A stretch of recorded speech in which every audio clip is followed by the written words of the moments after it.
ڕەنگێکی وەسە سەرەدەریەتیە بێمنەتە ئەش بەرهەندێ ئەگەر ئەوێ منەتێک هەبە و زانی بە یاسایە سەروەرە یا پێتیڤی بە هاتە بە چونکی ئەو جەلسەوێ بەرسف داین جەلسەکە جودا بوو جەلسەکە میێڤان داریکردنێ بوو و سەر داخوازیەوانە وانە خو داخواز کرد بۆ بووی میێڤانکردنێ ئەرێ ئەو بەرسوێت میێڤانکردنێ ببنە بەرسف بوو پرسینکردنێ ئەس بێژم دوو تشتێت gelekێت ژێک جودانە و یا باش ئەو بە سەروەری یاسایە هاتباکردن و هاتبانە ئامادە ببان و دە هەر دوێ ئەنجامی دەرکەم چونکو زۆرینەیە وانە کیتە هەرسێ فراکسیۆنێت حکوومەت پێکینای هەردادا نەفسی دەنگا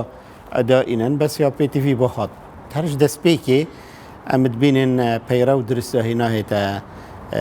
دیکردن تێتە پێشێلکردن gelek جارا هەندە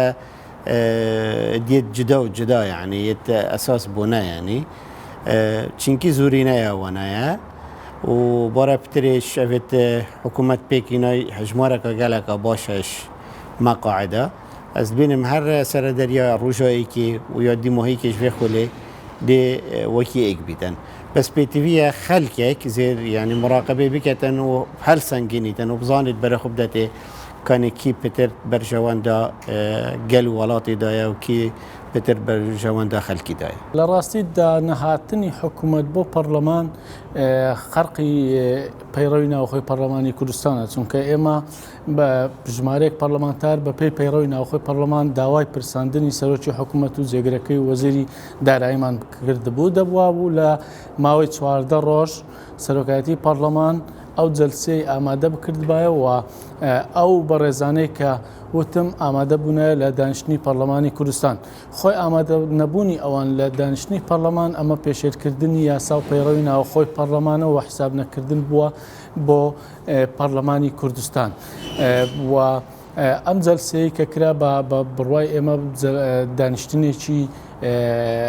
ناپەیڕەوی بوو نایاسایی بوو و ئەمە شەرعیەتدان بوو بە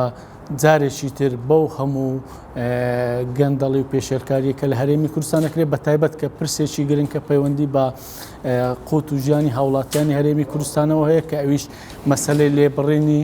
موچەی فەرمانبەرانی هەرێمی کوردستانە کە ئێمە پێمان وابوو ئەمە بە نایاسایی کراوە و نابێت حکوومەت لە خۆیەوە